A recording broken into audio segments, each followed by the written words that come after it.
afternoon and welcome to our media briefing. Yesterday we announced a few new measures that will be taking effect as of midnight tonight in an effort to curtail a resurgence of the coronavirus in our region. These measures include closing bars, wineries, and breweries that do not serve food indefinitely, mandating those businesses that serve food to only serve food to customers seated at a table, and requiring that alcohol also be consumed by trade patrons while they are eating. In addition, today we are clarifying those businesses that serve food with alcohol must close by 10 p.m. The later people stay at an establishment and the more people drink, the less likely they are about social distancing. We know that these measures are not welcome by all. We recognize that this is a frustrating setback in our region's efforts to control the coronavirus and reopen. But I want to point out a couple of things and put everything into context. As we have seen a rise in cases and outbreaks this past week, we have noticed that almost half of the outbreaks are coming from two sources: events in people's homes, like backyard barbecues, and from bars and restaurants where people are letting their guards down and not wearing facial coverings or observing social distancing. In addition, we took these actions because we are headed into the biggest holiday of the summer, the 4th of July weekend. Now, we know people are going to want to get out, and on top of that, bars have been closed in surrounding counties like Los Angeles, Riverside, San Bernardino, and just to name a few. Having San Diego bars open exposes us to the risk of larger crowds here celebrating the holiday in our establishments and accelerating the spread of the virus. It is a risk we do not want to take. However, I want to remind people that these few measures are targeted at the area where we have seen the biggest outbreaks. We have not closed beaches, so you're still able to celebrate the holiday at the beaches, although please remember that coastal cities do have the final say on the operation of the beaches. We ask that you wear facial coverings. Pick a good spot on the sand several feet away from other people, and please limit your group to your own household. Again, I know all of this is frustrating, but we simply cannot go on with business as normal while the virus continues to ravage our nation and our community. We often just talk about the virus and the numbers without really getting to understand it. That's why today we have a special guest from the Hospital Association of San Diego and Imperial Counties to tell us a little bit more about what this virus does and how it's affecting not just older people and those with underlying conditions, but it's also hitting younger people who could wind up with a lasting damage for the rest of their lives. First, let's get an update from Supervisor Fletcher.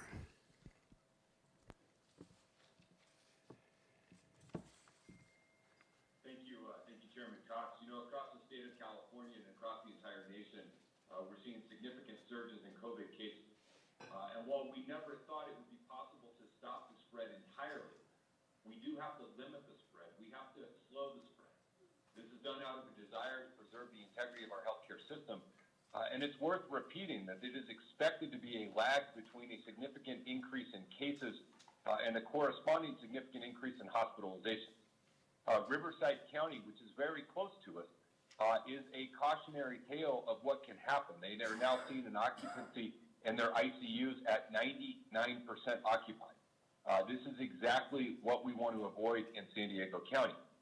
And so given we've seen an increase in cases, we've seen an increase in the percentage of positive, an increase in community outbreaks, and an increase in COVID hospitalizations, we need to take action now.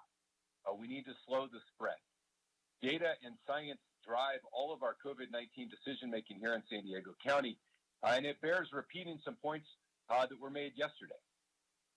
As has been mentioned, when you look at the data of community outbreaks, out of all of the community outbreaks, these are outbreaks that don't take place in a healthcare setting or a congregate care setting, but out of all of the active outbreaks we're facing, the two largest contributors to our outbreaks totals are bars and restaurants and private residents. Those two make up more than 40% of our total outbreaks. The rest come from a variety of different office and business type settings. So the number one source of community outbreaks is bars and restaurants. More than a quarter of all active outbreaks are coming from these settings. And our actions yesterday and the actions that Supervisor Cox alluded to around the time limitations around restaurants, and you'll hear more from Dr. Wooten around, are a very targeted and focused effort to not shut down an entire industry, but take action that we believe will help us slow the spread. Bar-type settings and particular late-night events at restaurants, particularly tied to alcohol, are concerning about the spread. And yesterday I walked through a number of key points the California Department of Public Health has put out for why these entities are particularly risky when it comes to spread, and why these environments likely correspond to the significant increase we've seen in cases from the younger generation. The second largest section of of active outbreaks are private residents. Our public health order already says that people should not be gathering in homes with anyone other than their household unit. But people continue to do it, and we continue to get outbreaks associated with it. And our hope is that the actions we're taking can have people reassess what they're doing inside their own homes to limit the spread and limit the number of outbreaks. And our hope is the actions we're taking surrounding bars and restaurants can simultaneously limit the number of outbreaks and the spread from those two settings. But these two actions alone will not be enough. And that is why we continue to call on the public to please use caution. Please follow the public health guidance. Utilize a mask. Avoid any gathering, particularly indoor gatherings, that are not associated with your household member. Wash your hands, utilize temperature checks, physically distance, because our aim and our intention in all of the things we're doing is to stay open. We don't want to be in a situation where we throw away all of the tremendous progress that has been made. We don't want to be in a situation where we're having to close down industries or sections of our economy that we know are important.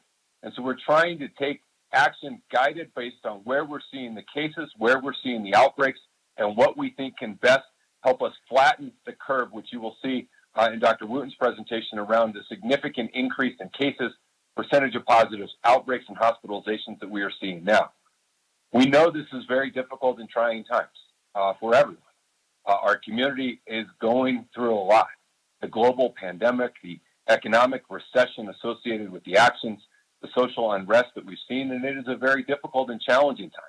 But it's our hope that we can come together as a community and support the actions that we're taking that are designed to give us the highest possible chance of remaining open as best we can throughout the duration of this, and ensuring that we don't tip the capacity and overwhelm our healthcare system, which would trigger full-scale shutdowns, which would be the worst possible outcome for all of us.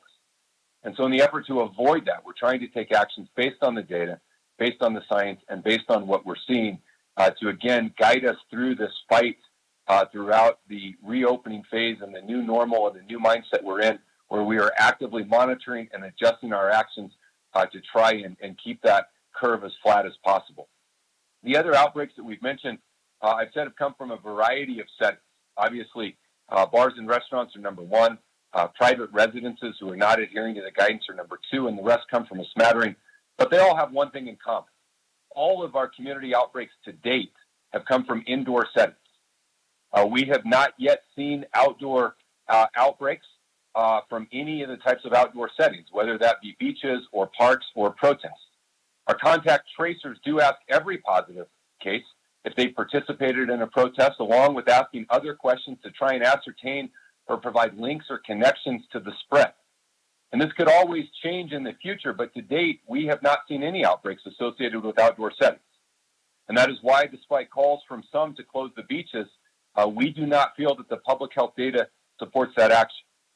We do understand that Los Angeles has closed their beaches, and that could entice people to travel here for the 4th of July. But I've spoken to a few of the coastal mayors who all feel confident they can maintain order at their beaches throughout the holiday weekend.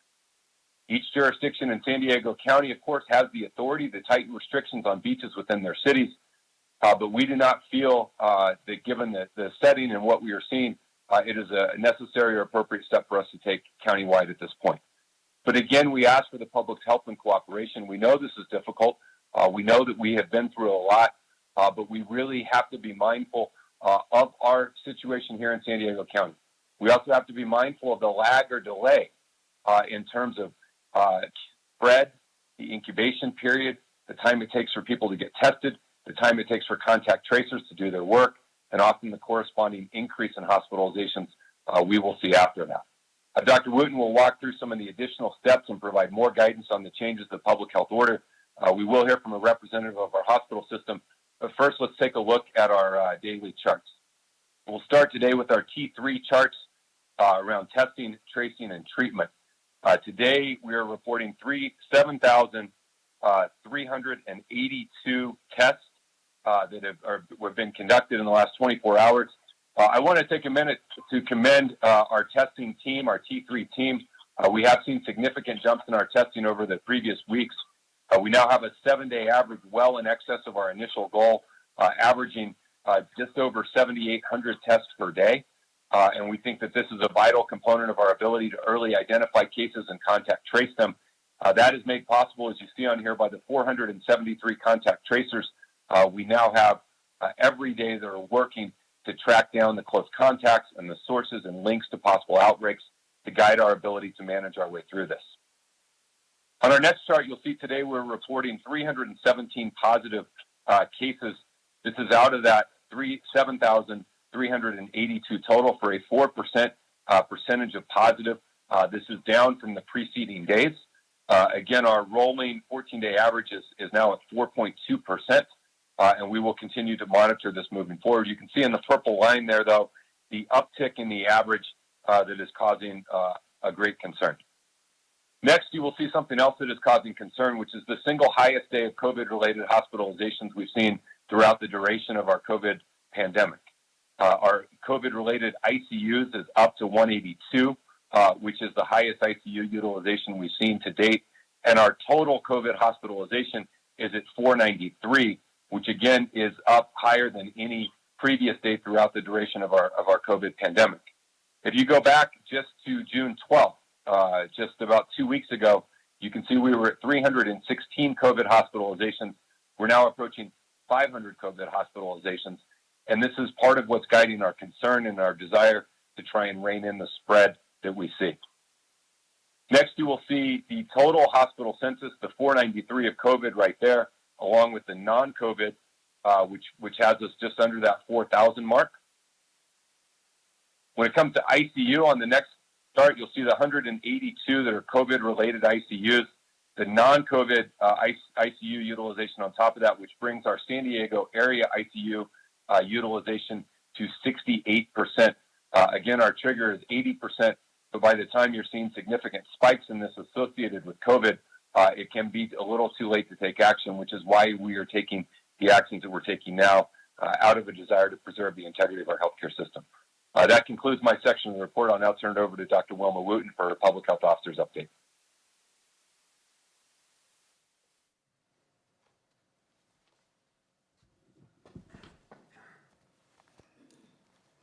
Welcome, everyone, to the Tuesday's media briefing, and thank you, Supervisor Fletcher, for your virtual update.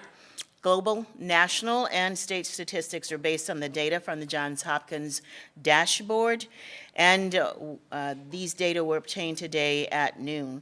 Globally, there are almost 10.4 million positive cases, including over 507,000 deaths. Nationwide, the United States is reporting over 2.6 million positive cases, now at 25% of the global number, and includes over 126,000 deaths. Statewide, California is reporting almost 224,000 positive cases, which is 2% of the global number, and includes 5,988 deaths. Today, the County of San Diego is reporting 14,149 cases, which is 317 more cases than reported yesterday, which was a record high of 498 cases. This is a decrease, obviously, since yesterday. This includes 365 deaths, and we have 4 new deaths reported since yesterday. The age range remains the same, from 3 months of age to 102 years of age. Regarding the distribution across age groups, there are 7,869, or 56% of the total number of cases are in the age group 20 to 49 years of age.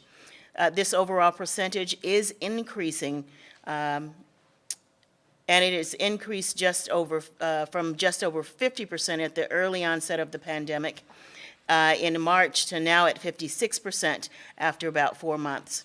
From the very start of the pandemic, individuals in this age group have represented the majority of the cases. Let's examine a review of the various age groups in this age range. Next slide. The 20 to 29 age group make up 22% of total cases. Ages 30 to 39 make up 19% of total cases, and ages 40 to 49 make up 15% of total cases. And as you will see in this slide, if you look at the past 3 months, June, May, and April, you will see the 10 to 19-year-old age group also is increasing, and then obviously the 20 to 29-year-old age group increasing.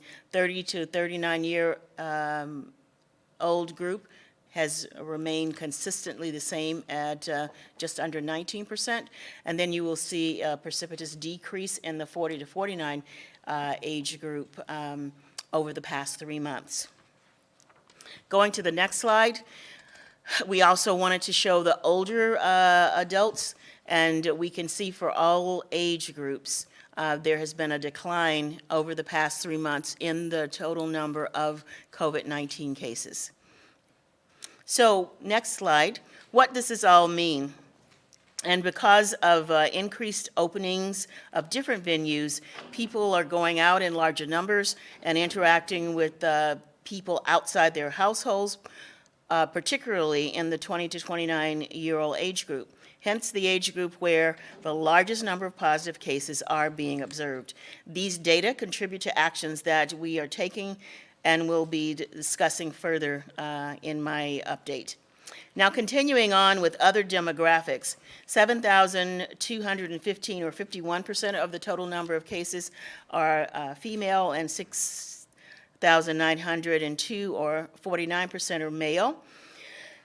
Of the hospitalized cases, Supervisor Fletcher has talked about today is the largest number of COVID-related hospitalizations. Total hospitalizations of 1,749, or 13% of the total number of cases. Of that number, 485 of the total number of cases have been admitted to the ICU, and this number is slightly over 3% of the total number of cases, and 27% of the total number of those hospitalized. As of June 29th, the county has surge capacity for hospitalization at 36%, which is slightly above where we want to be at 35%, and for ICU admissions at 32% surge capacity, which is slightly decreased from yesterday. Regarding deaths, and if you could go back. Regarding deaths, there are 365 total deaths, which represent 3% of the total number of cases. 42% were female, 58% were male. 345, or 95% of the total death cases had underlying medical conditions. And as always, our sincerest sympathies and condolences go out to the family and friends of all of the deaths reported who have lost their lives from COVID-19, and particularly those deaths or new deaths that we have reported today. In the following set of slides, we will show test cases, hospitalizations, ICU admissions, and death data over the past week since the beginning of the pandemic on the left, and daily statistics on the right for the past 14 days or more. This first slide shows testing, and we can see here that total number of tests performed for yesterday was slightly above the day before, but we have consistently since June 21st have been increasing our total number of tests. Next slide shows the new cases by date reported. And you can see yesterday was our highest number of cases, and in the past 5 days, we have had, actually, with the exception of today, the prior 6 days, we've had some of our highest positive tests reported. And for yesterday, our number was 317. In the next slide, this slide shows hospitalizations, and while the number of hospitalizations for yesterday was reported at 16, which is consistent with most of the days in the prior week, today again had the highest number of COVID-19 related hospitalizations. In the next slide, on the left side, we show weekly number of ICU patients or cases admitted to the ICU, and on the right side, daily number of cases. And in the past 7 days, we have pretty much an average of about 4 to 5 cases a day admitted to the ICU. In the next slide, this shows our deaths, and again, usually from the weekends, we have 0, and on Monday, usually a low number. So we expect to see the number for deaths to increase even tomorrow and on Thursday. Note that deaths are lag behind hospitalizations, and which lag behind the when cases are identified. And I'd like to remind all of the viewers that all of these statistics are found on our county's website, which is found at the bottom of most of the slides, as well as the sign in front of me. Now I will turn my attention to outbreaks. Since the beginning of the COVID-19 pandemic in San Diego County, there have been 134 outbreaks in congregate settings and community settings. Of the 139 outbreaks, 73 or 53% are now closed and inactive outbreaks, meaning there have not been any associated cases with these locations in the past 14 days or longer. Of the 139 outbreaks, 66 or 47% are still active outbreaks. And of this 66 total, 23 or 33% are in our skilled nursing facilities, and we have 86 in San Diego. We've had one new outbreak reported in skilled nursing facilities since yesterday. The second group is related to our non-skilled nursing facility congregate settings, and we have 20 or 30% of the 66 active outbreaks in this setting. We've had no new outbreaks reported since yesterday, and 2 outbreaks became inactive since yesterday.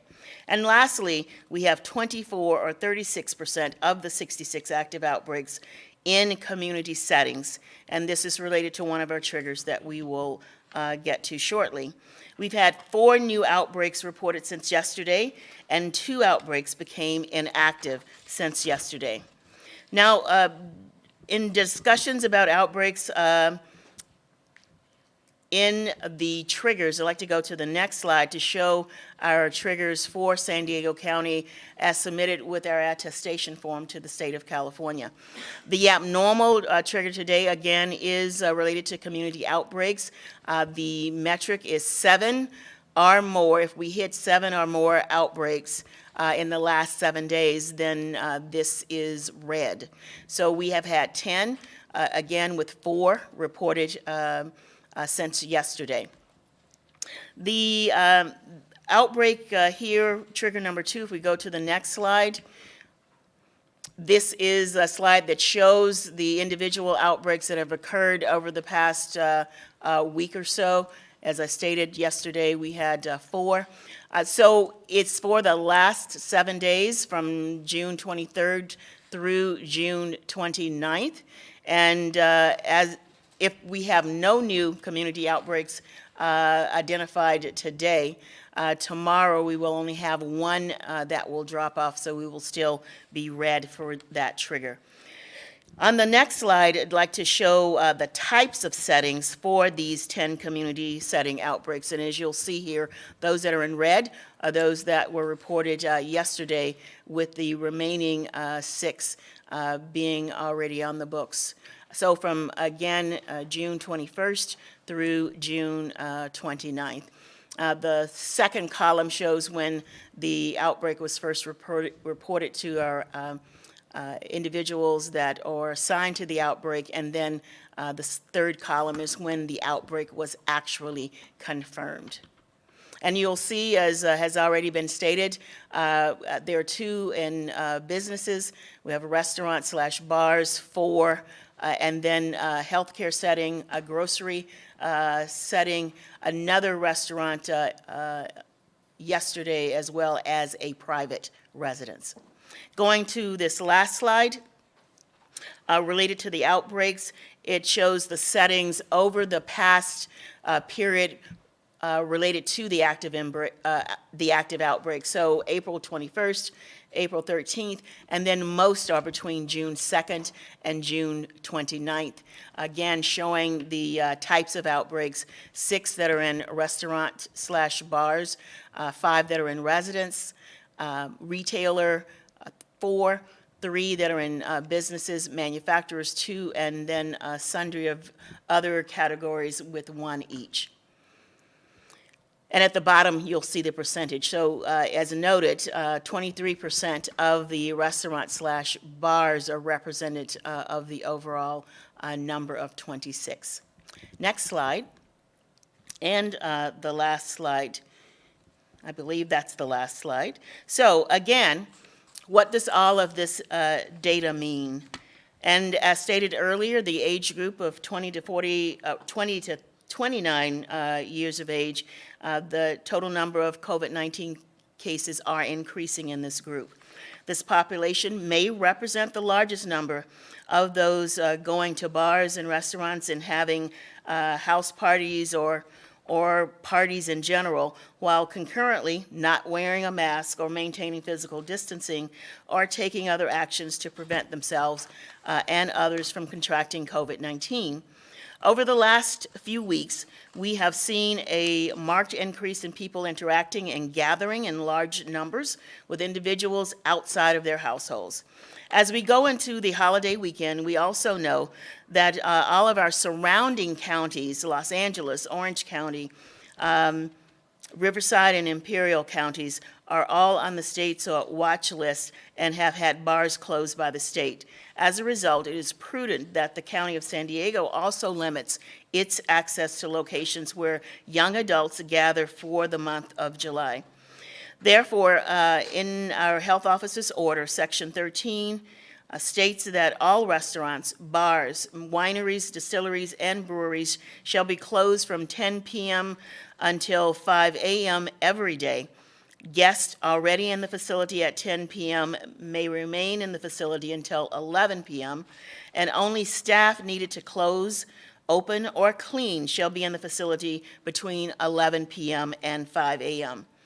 It is important for everyone to understand that the pandemic is not over and the virus is still pervasive throughout our community. It is still widespread, and the increased number of cases show this. Whatever age group you fall in, it is vital that we remember that our actions have power and can save lives. Wear a face covering, maintain physical distance, wash your hands, and please, no dinner or house parties or gatherings of individuals that are not of the same household. Now more than ever, it is vital that we all take precaution and play our part to prevent the spread of COVID-19. Now please welcome to the podium Demetrius Alexio, who's the President and CEO of the Hospital Association of San Diego and Imperial Counties. Thank you.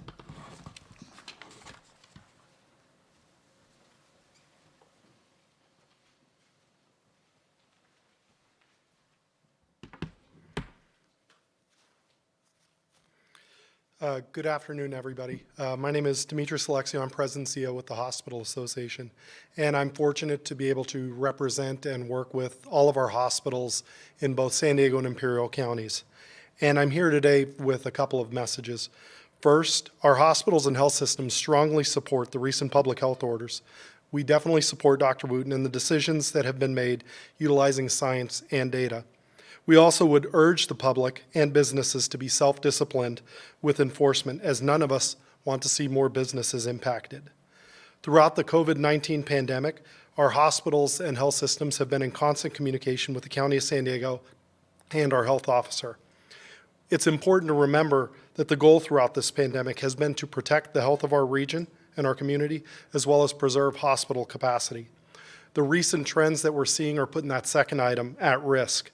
In the past week, we've seen hospitalizations go up from about 300 or so to well over 400 now, and there is no end in sight as those trends continue to go up. I know it's already been said, but it's important to remember that even with the positive cases, those lag, so eventually we could see more hospitalizations as we continue to have high case counts. The other thing that we've also seen is higher positive test rates even through our hospital labs, and increases in terms of ICU utilization, which creates particularly tough challenges in that we have a limited ICU capacity as staffing for ICU becomes a challenge, as well as PPEs. So it's important to note that, just in closing, our hospitals do urge the public to do some of the simple things like wearing a mask, social distancing, and washing your hands. Doing those simple things can make a difference in ensuring that we maintain our hospital capacity to serve our region. Thank you.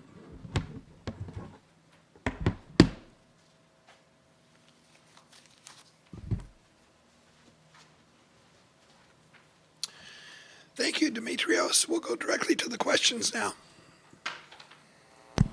Anthony Pura with 10 News, please state your question. Yes, hello. Can you talk a little bit about the enforcement and penalties in relation to the curfew? Will there be an education period for restaurants before the enforcement begins? And if so, how long will that education period be?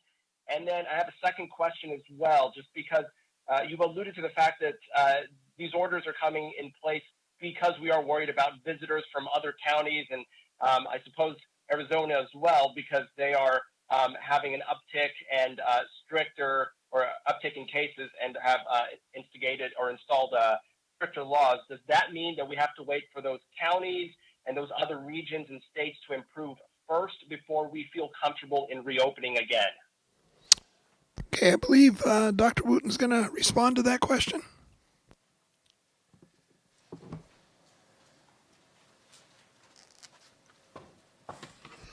So thank you for, there are numerous questions there, so I'm going to start at the end, and you may have to repeat the first one. In terms of this order will be effective beginning, today's Tuesday, beginning tomorrow. So effective at midnight, which is Wednesday, so tomorrow morning. So it's effective tomorrow. And our Department of Environmental Health, as well as we've engaged our restaurant association. So the closing, it's just a matter of changing hours for closing. Everything else actually continues as is already in place. Now, the question about Arizona, obviously, given the fact that this order is effective as of tomorrow, the question about Arizona was when would we reconsider, I believe, the lifting July. We will just have to continue to examine our data and determine when things will change. That was a a time period that we provided, but again, it depends on what our numbers and our stats look like at that time. And I'm sure I missed one of your questions. Could you repeat it, please? Yeah, I wanted to ask about the enforcement and penalties in relation to the curfew. Will there be an educational period for restaurants before enforcement begins? And if so, how long will that education period be? I know they start tomorrow, but usually in the past, they're given some kind of warning before any type of penalties incur. Oh, in terms of penalties, we are asking, in enforcement, we are looking at that on several levels. First, we want the businesses to help with enforcing the regulations as outlined in the health officer's order. Obviously, the law enforcement in the various jurisdictions where restaurants and bars are located should be doing that. And as stated at the very onset of this outbreak with our health officer's order, fines are just a misdemeanor and subject to a $1,000 fine. So in terms of education, as I stated, I think in my first part of my answer, this goes into effect tomorrow. So if individuals or businesses rather have questions, but our Department of Environmental Health has been working with the Restaurant Association, and they will continue to work with restaurants that have questions about implementing this order. But again, in general, nothing has changed except the timing of when the business closes. Okay, thank you. And to clarify, this only applies to restaurants that serve food. The curfew applies to them, but the bars, wineries, and breweries that do not serve food are still ordered to close at midnight tonight. That's correct, sir. But many bars, wineries, and breweries, as well as distilleries, do serve food, or they have the option, actually, which has been approved by the state of California to develop relationships with restaurants or food trucks, so they can do that. Okay, thank you. Mm-hmm. Let's go to the next question. Yes, Matt Hoffman with KPBS. Please state your question. Hi, sort of a follow-up to that. I know yesterday you guys said that bars, breweries, and wineries that that they have to have a food license, and I know that caught a lot of owners off guard because they're partnering, like they said, with food trucks and stuff. So you guys are saying that you guys are clarifying that the actual breweries, bars, they do not have to have a food license themselves. As long as they can partner with someone, they can still stay open. Yes, that's what we're saying. Okay, next question.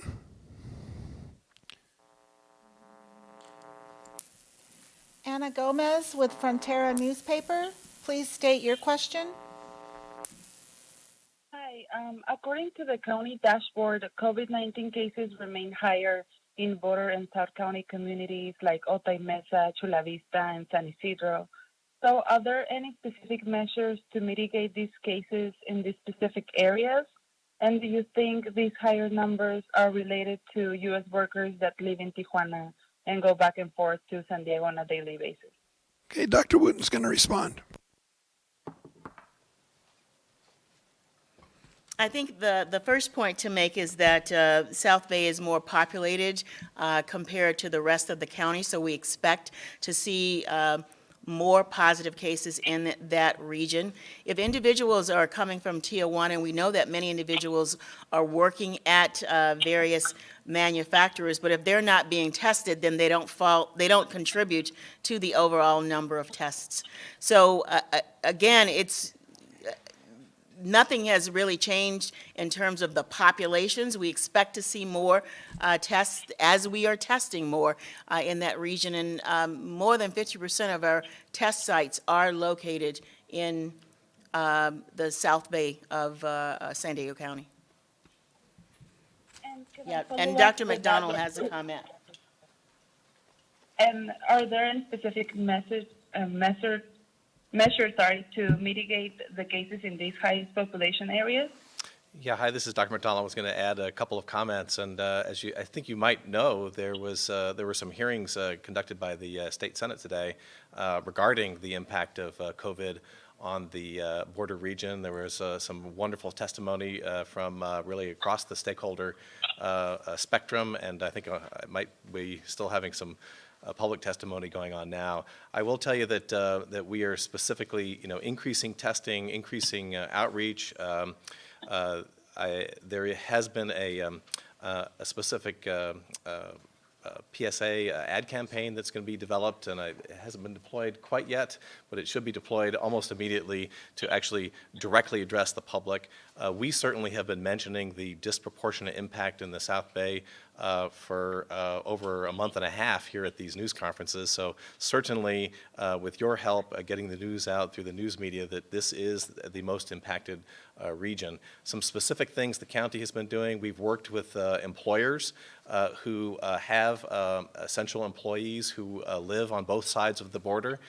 Some of those outreach activities have been because of specific outbreaks, but this has given us a lot of experience to then work with like employers to give them information, the latest from both the state and the CDC, that has been adapted by us locally to be sure that they have those resources. Certainly, we're trying to make as many resources available in Spanish as possible, and that's an ongoing process.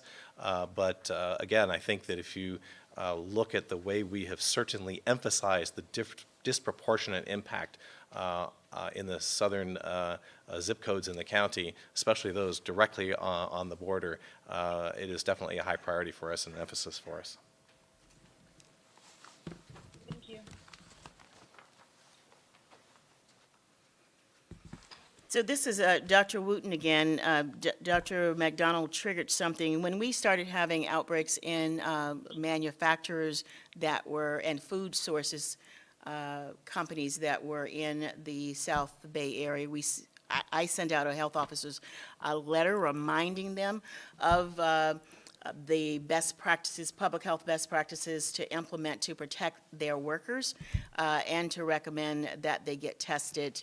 But however, I'm not certain about the testing capabilities or if they have had their workers tested, but we did send them information to help educate them so that they could educate their workers.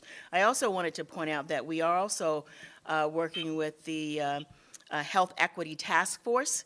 They actually will be meeting soon, and also the Filipino Task Force to help educate those various populations so that they can get information out to the individuals that they represent. Thank you.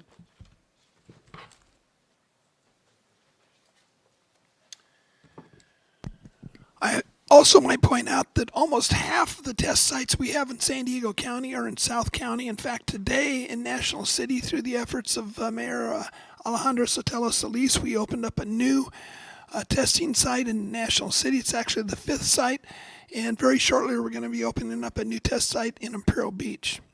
Let's go to the next question. Taryn Mento with KPBS, please state your question.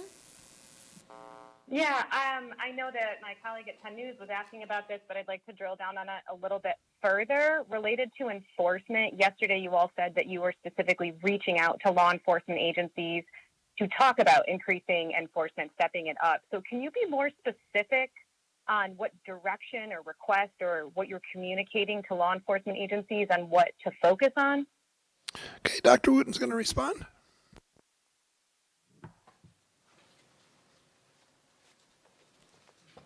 I think someone made the comment, we have a lot of regulations in process and they just need to be enforced. So we are working with law enforcement across the various jurisdictions to just ensure that they understand what the health officer's order states and that they reinforce the requirements in terms of the closing, and also individuals wearing facial coverings and social distancing.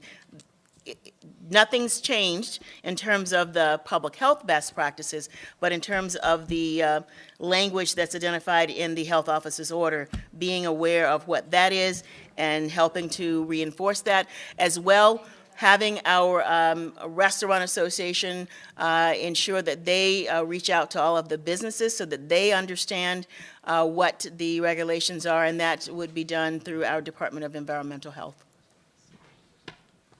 So it does sound, just I have one follow-up question. It does sound that there is still a strong emphasis on educating and communicating over citing at the moment.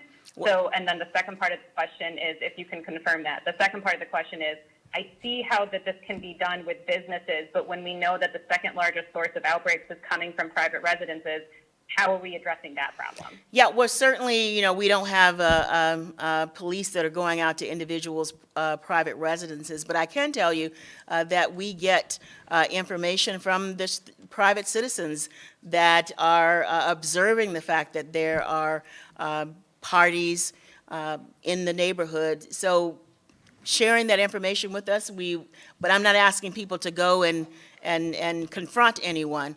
But just sharing information. So this goes back to our prior statement that everyone has a role to play, and if everyone plays a role, we can address this issue head on and can make a difference.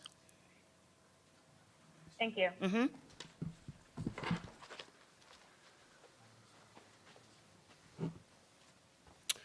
Might add that the Sheriff's Department is working with the other law enforcement agencies in the county, and they'll be making their decisions in regards to enforcement. Next question. Priya Shriver with NBC7, please state your question.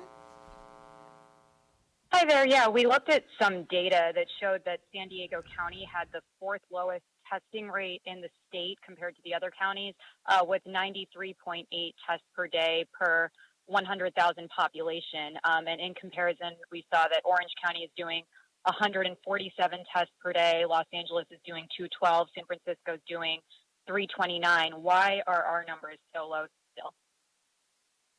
Is going to be responding to that question.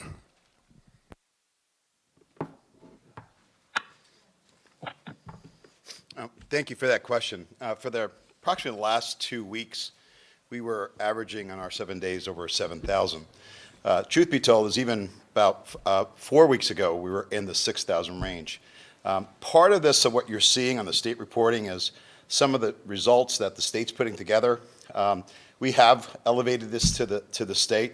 How we compare, I can't speak for Orange County or LA, but our results as an urban county, where we need to be, as Supervisor Fletcher pointed out, of the 1.5 to 1,000, which is about 4,950 tests, we achieved that about 6 weeks ago. And then the 2 per 1,000, which is about 6,600 tests averaging per day. Obviously, now the last 14 days we've achieving that. So as the urban county, we're probably one of the highest performing urban counties. So I would go back to that source of how they're collecting that data, but our data is comprised by our county public health lab, all the great work that our hospitals are doing, one of our community clinics, and our commercial lab. And so we gather all that data through our EPI department, and that's the results that we share with you. Thank you. Okay, next question. Yes, Paul Sisson with the San Diego Union Tribune, please ask your question. Thank you. You reported today the highest single-day hospitalization total that the county has seen since this pandemic started. I know that you met with hospital CEOs yesterday. What can you tell us about when the county might order hospitals to start canceling elective procedures? Dr. Wooten.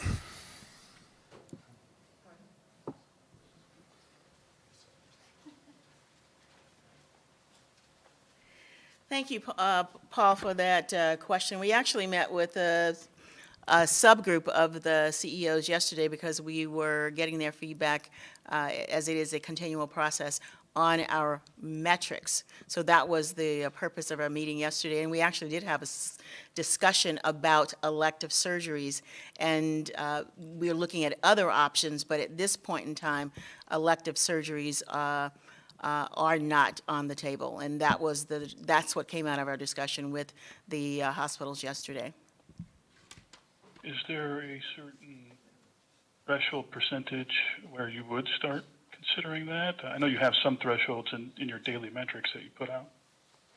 Yeah, hi, Paul. I'm going to pick up where Dr. Wooten started there, that, the issue about elective surgeries is really the impact on perhaps the use of PPE and perhaps the use of hospital beds and ICU beds, and really the decision-making within the hospital of prioritizing what procedures need to occur so that it doesn't impact those needed resources for COVID patients is really a system-by-system thing.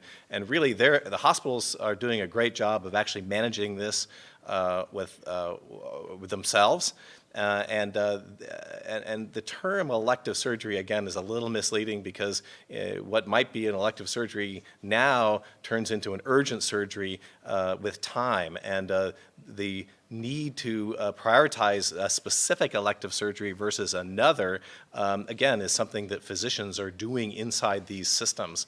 And so really, rather than having the county impose a barrier from the outside, the hospitals are doing a great job of actually managing this balance themselves. We discussed this with them, and right now that balance is a fine one, and they do, each system is dialing the dial as needed to be sure that enough capacity for a COVID surge exists.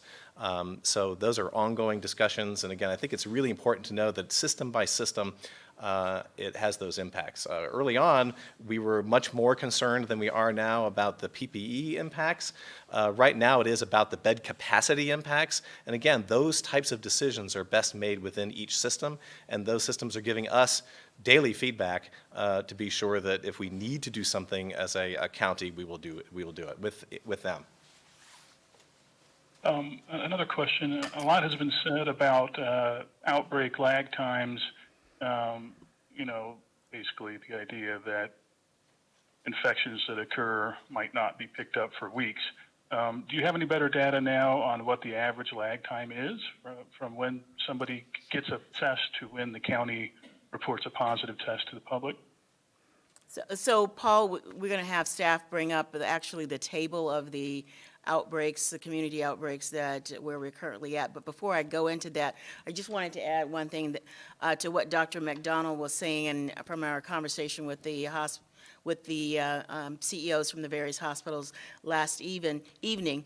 They have, as Dr. McDonald said, they are determining what procedures they need to perform, and many of the procedures are really not elective, but they are urgent or procedures that have been put off and need to be implemented. So that's another thing that's also figuring into what some people might think falls under elective surgeries. So we're letting the hospitals tell us, and it will vary from hospital to hospital system, but they are helping us fill in that information as it relates to our triggers and what actions would be taken. So just wanted to add that additional information. Now, as it relates to the outbreaks, you can see here, and I explained this in the update that I made, first of all, and actually there should even be another column, because the very first case, usually you don't have all three, and that is the requirement for community outbreaks, 3 cases from 3 different households. You might get one case. A week later, you might get another case associated with any of these settings. And once there are 3 cases, then it is assigned to an outbreak team, and then they do their due diligence to confirm if this is an actual outbreak or not. So you see here for the 10 community setting outbreaks that have made us have a trigger in red for number 2. You can see the dates on when it was assigned, was reported, and then when it was confirmed. So it could vary. It could be within a 24-hour period, as the last 8 are, or it could take us several days, depending upon the size and the type of business or facility that is where the outbreak might be identified. I guess I was just wondering, in general, for all positive cases, what the average lag is from the time you take a sample to the time you can let us know about it. That could vary, Paul. As I stated before, if you have one case, you have to wait until you get 3 cases. What we look at it within a 14-day period of time. And that's, now, if you have the 3 cases within 14 days, then that's the definition of an outbreak. Thank you. Thank you. Okay, next question. Derek Stahl with 10 News. Please state your question. Hi there, thank you. So yesterday I asked Dr. McDonald about contact tracing metrics, and I have a follow-up question to that today. I want to say thank you to county staff. This morning, county staff gave me an update that approximately 60% of your cases identify at least one close contact. So trigger number 12 talks about reaching out to people, and right now you're attempting to reach out to 87% of identified close contacts within 24 hours, but really, it seems to me that you're reaching out to 87% of 60% of your cases overall. So that means that contact tracing is only possible in 52% of your cases overall, based on my math. So given the challenges of contact tracing, is 52% enough to be successful? Okay, Dr. McDonald. You know, I'm good at math, but I'm going to have to check your math, okay? So let me get back to you on that specific number. I'm pretty sure that 60% is of the baseline number of referrals, but let me check with my staff on that to be sure. You know, some close contacts don't need to be identifying any other close contacts. The reason that we got them was because they were a close contact, another case in the same household, and we actually already know all those close contacts in that household. Because they were identified to be on quarantine, then when they become a case, they might be added to our overall number of statistics, but they don't really need too much more close contact identification. Does it mean that we don't, that every individual who can give us information gives us information? That's not true. But in general, we find that our contact investigations and the individuals that we interview are really quite cooperative and give us a lot of information. I know that some of the comparative statistics that are out there right now amongst other entities. I know that, for example, I think you quoted the New York City statistic of only 37%, and so I know we're doing substantially better than that. But I think overall, I would say that our cooperation is good to excellent, and that, again, part of the reason it's good is because we want people to understand that the information that they give us is in confidence, and we will hold that confidence and to be able to act upon it. So I'm a person that thinks that it would be great to have perfection, every single person telling us every single thing that they know, but I think that we are doing very well with the information that we're getting from our close contact investigations. Appreciate that answer. And one quick procedural tidbit. So trigger number 12, that's the one where you're attempting to reach out to people. Right now that number is at 87%. I just want to double verify that. That number is attempts to reach out within 24 hours. That is not actually speaking with the person that you're attempting to reach out with. It has nothing to do with reaching them. It's just your tracer is attempting to call that person. That's correct, and we often find that information that we get is incorrect. We don't have the right name even, we don't have the right address, the right phone number. Even when a referral source is quite excellent, we have been getting daily reports, for example, from other jurisdictions of close contacts that were identified in San Diego. And you think that the information is 100% complete, but again, we find that we have to sometimes verify that information, go through a LexisNexis search to find maybe some better contacts. There's old address, old email, old phone numbers. It's really, it can be a challenge. It's an ongoing issue. Thank you.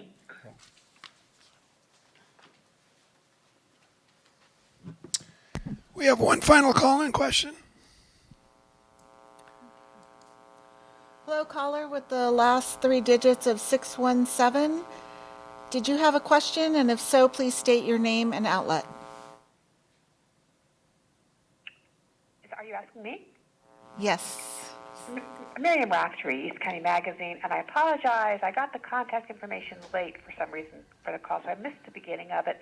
But was there any movement toward amending the regulations shutting down the bars and wineries? We've heard from a lot of the winery owners in the rural areas in East County who believe that it's somewhat unfair when they have outdoor, very spacious tasting rooms. They're not crowding people in like the bars downtown or in the gas lamp to be lumped in. Is there any movement toward amending the order for the rural wineries, especially those with outdoor tasting rooms and low rates of COVID in their area? Okay, Dr. Wooten's going to re-clarify the order as it will take effect at 12:01 on Wednesday morning.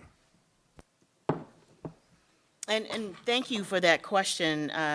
What I'd want to clarify or add, because I didn't talk about this in the information that I gave, the restriction shall not be applicable to outdoor service of wine at a winery. So I think that addresses the issue and concern you have. And that is identified in Section 14B of the Health Officer's order. Very good, thank you.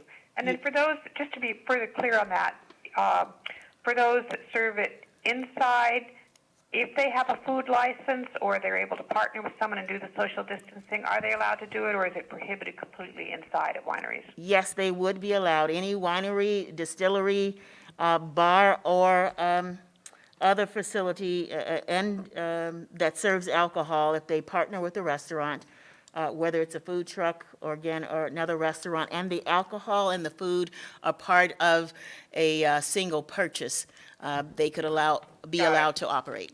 Thank you. Okay, very good. Thank you. Thank you much.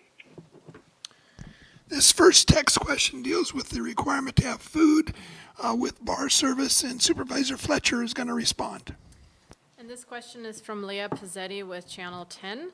Why did the county feel the need to add the food requirement for bars to stay open? Many bars say consuming food or drinks pose the same risk, and adding a meal doesn't make it any more safe. What was the driving factor with adding the food requirement? Yeah, thank you, Leah. There's a number of factors. It's not just San Diego County, it's every county that surrounds us, and I think the majority of the counties in the state of California are also in the same situation surrounding bars. And there's a couple reasons for it. People tend to spend more time in a bar setting than they would in a restaurant associated with eating food. And that increased time leads to the increased potential for duration of exposure and intensity of exposure. Bars also and bar settings tend to be more social settings with different people and different groups of mix, often intermingling between one another, something that you don't necessarily see as readily in a restaurant or food-associated situation. It's also been noted that alcohol consumption tends to impair judgment and may lead to less compliance with physical distancing guidance. Loud bar settings often require really loud conversations or yelling, which we know can help spread droplet more efficiently, particularly in indoor-type settings.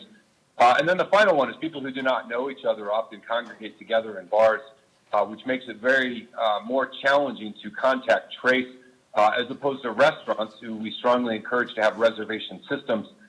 So if there is an outbreak, we're able to track who was at what table, or at least who was the person who made the reservation for each table, and it gives us a greater ability. And so in general, they just pose higher risk type settings, and we're trying to limit those in an effort to flatten our curve and hopefully manage our way through this. And another question for you, Supervisor Fletcher. This one's from Mimi Alcala with Channel 10 as well. Will outdoor wineries that do not serve food have to close? I think that was just addressed by Dr. Wooten.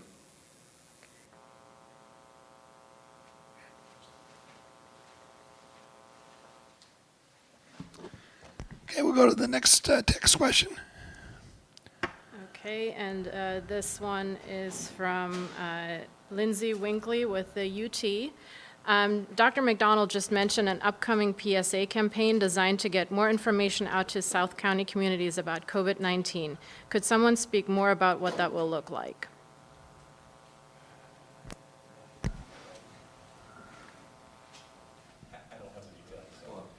Okay, I think we'll have to get back to you on that. We're working on that right now, so we'll get back to you.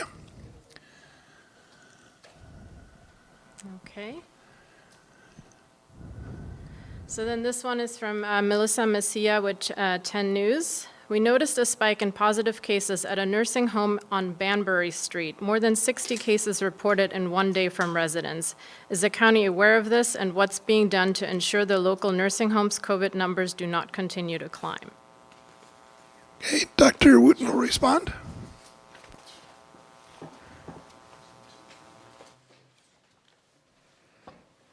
So could you state the name of the facility once again?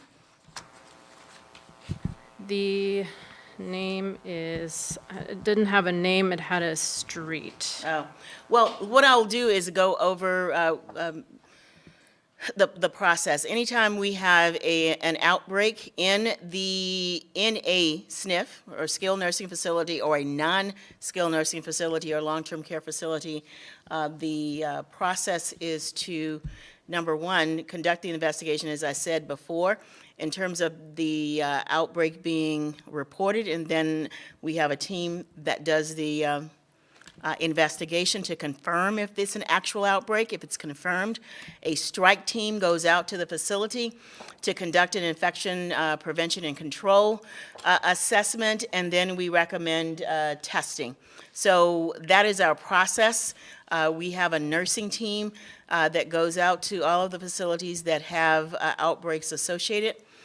And also, if the outbreak becomes to the point where staff are not able to continue working, we get the state involved, and their healthcare associated infection team comes down, and they also conduct an assessment and can support with staffing as needed.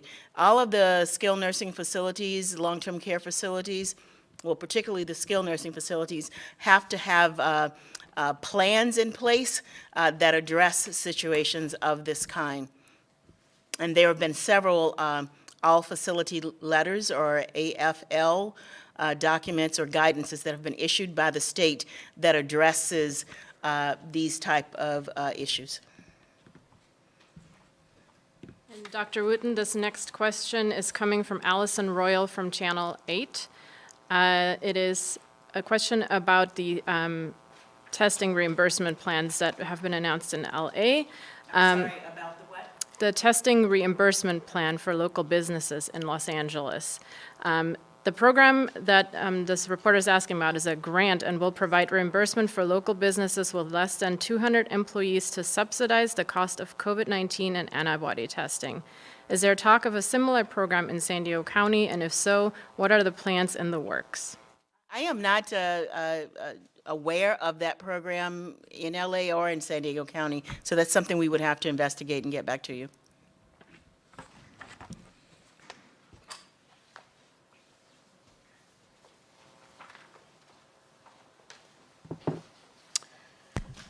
We have, I think, one final text question, which is going to be directed to Supervisor Fletcher. Okay, this one is from John Horn with 10 News. My question for county leaders is how they are going to weigh these shutdown orders versus the fact that stimulus benefits are expiring, such as the extra $600 in unemployment and the fact that many have exhausted their PPP loans. Are they communicating with federal officials, and what are their efforts?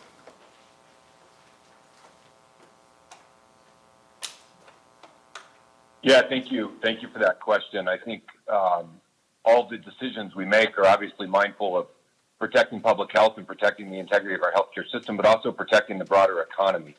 And if things spiral out of control, you'd be in a situation where you'd have to close large sections of the economy, which would have tremendous negative economic impacts, and that's what we're desperately trying to avoid.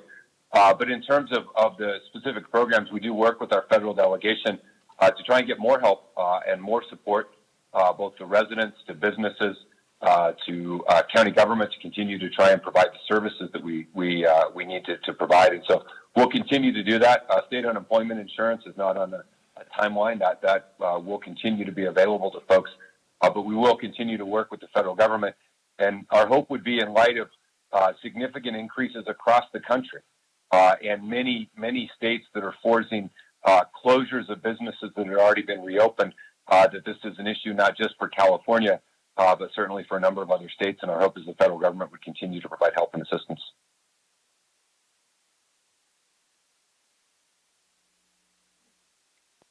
We had one late coming text message, and this is regarding the curfew and the duration of it, and Dr. Wooten will respond. And this is a follow-up question from Taryn Menta with KPBS. A two-part question. Is the 10 o'clock curfew for restaurants that serve alcohol also going to be revisited on August 1, like the bar, breweries, and wineries closure? And the second part of that question, are all the outbreaks at bars, restaurants, do all the outbreaks at restaurants include customers, or are some only tied to employees? So I'll start with the second question first. It's a combination of both in some cases. Three or more cases, with three being the threshold for the definition of an outbreak, are in staff, and in other cases, they include patrons as well as staff. And then the first question was, yes, all of this order, as it relates to restaurants, bars, wineries, distilleries, and breweries, will be reassessed at the end of July based on the data that we have. And so again, we will be data-driven as to the decisions that we will make. Dr. Wooten, a final question that just came in as well from Nelly Cervantes with El Imparcial. NYPD officers reported 10% of their officers tested positive after the series of protests. Have we seen any of our local officers from any of our cities affected here in San Diego? So what was the first part of that question or comment? New York Police Department reported 10% of their officers tested positive after the protests. I am not aware of any percentage of our law enforcement that it has tested positive as a result of a relationship with any of the protests. Dr. McDonald may have additional info. No, but it gives me an opportunity to comment that, we do, as Supervisor Fletcher mentioned, ask each of our cases if they've been about all their activities, including protests. And the total number of cases that we've had so far that have indicated that at any time during the 14 days before they develop symptoms that they attended any type of protest has been 29. 28 of those have been residents of San Diego County. One was a non-resident, and those protests were not just in San Diego, but also in other locations. So I'm not aware of a law enforcement individual who is amongst that group. And certainly there have been no outbreaks. Actually, what we do is we ask about the details of those protests that they attend, and then we try to cross-reference those, and in none of those have we determined that there has been 3 or more individuals from different households who have attended the same event. So what that means is that, again, no outbreak, and the number of cases that we have that endorse that specific piece of history has been very low. But again, that's a lot of time to talk about, and we're not saying that those individuals contracted their infections at those events. It's just that it's among the things that they said that they did in the 2 weeks before they became ill.